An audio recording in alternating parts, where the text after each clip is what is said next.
या बातमीपत्राचे प्रमुख प्रायोजक प्लॅटिनम मॉल इंद्रधनु सोलापूर. सोलापुरातील सर्वात प्रतिष्ठित इंद्रधनु सोसायटीचा नवीन भव्य कमर्शियल प्रोजेक्ट आता रेल्वे स्टेशनच्या अगदी शेजारी शहराच्या मध्यवर्ती ठिकाणी. विश्वास बसत नाहीये की अजितदादा महाराष्ट्राचे दादा हे आपल्यातून निघून गेले. जेव्हा सकाळी न्यूज आली की प्लेन क्रॅश झाला तेव्हा मनात सगळ्यांनी प्रार्थना केली की त्या प्लेनमध्ये अजितदादा नसावे किंवा उपचारासाठी हॉस्पिटलमध्ये.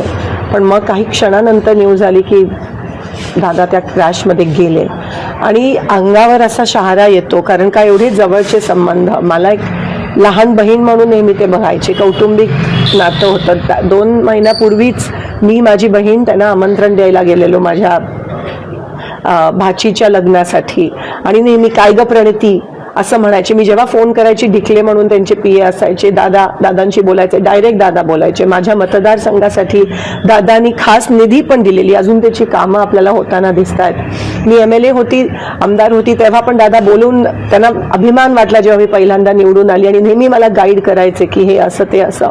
दादांची काम करण्याची पद्धत तुम्हाला सगळ्यांना माहिती आहे. अशी काम करण्याची पद्धत कोणाचीच नाही आहे आजपर्यंत महाराष्ट्रात. डायरेक्ट अधिकाऱ्यांना फोन करणं, डायरेक्ट कार्यकर्त्यांची कामं करणं.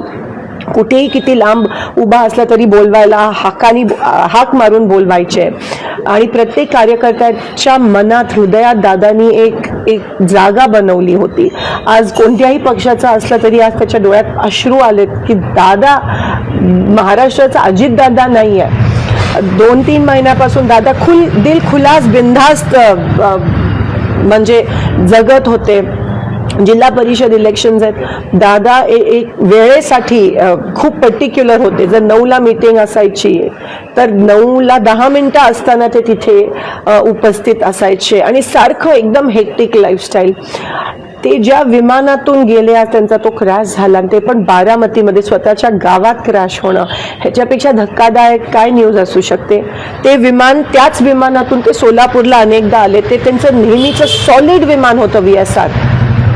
विमान क्रॅश होणं हे खूप शॉकिंग आहे. चॉपर तरी मी समजू शकते पण विमान लँडिंगच्या वेळेस क्रॅश होणं नेमकं काय झालं हे कोणालाच माहीत नाही आहे आणि दादा आज आपल्यात नाही आहेत. कुठेतरी आपण पाहतोय की तुम्ही त्यांच्यासोबत मंत्रिमंडळात पण काम केलेलं आहे आमदार म्हणून.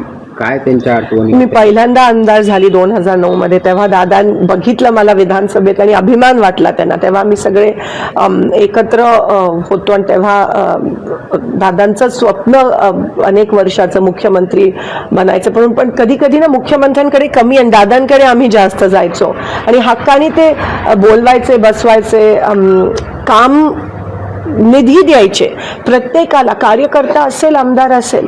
आणि दादांची काम करण्याची पद्धत मला माहिती आहे. बोरामणी एअरपोर्टसाठी जेव्हा मी त्यांच्याकडे सकाळची वेळ दिलेली, आज फोन केला तर म्हणायचे उद्या ये तू आपण करूयात.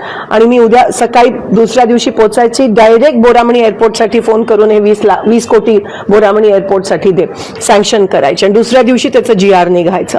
हे विकास कामाबद्दल त्यांना एक जी जाणीव होती ना. कधी स्वार्थ आणि एक घाव 2 तुकडे जे काही ते तोंडावर बोलायचे, दिलखुलासपणे बोलायचे.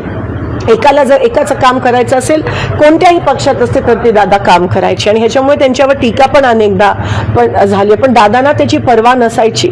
आज पण ते ज्या पद्धतीत आपल्या लोकांसाठी, त्यांच्या लोकांसाठी वन फिरायचे प्रचारासाठी. कोणी बोलवलं तर लगेच जायचे, फोन उचलायचे. हे तुम्हाला दिसणार नाही अनेक लोकांमध्ये महाराष्ट्रात.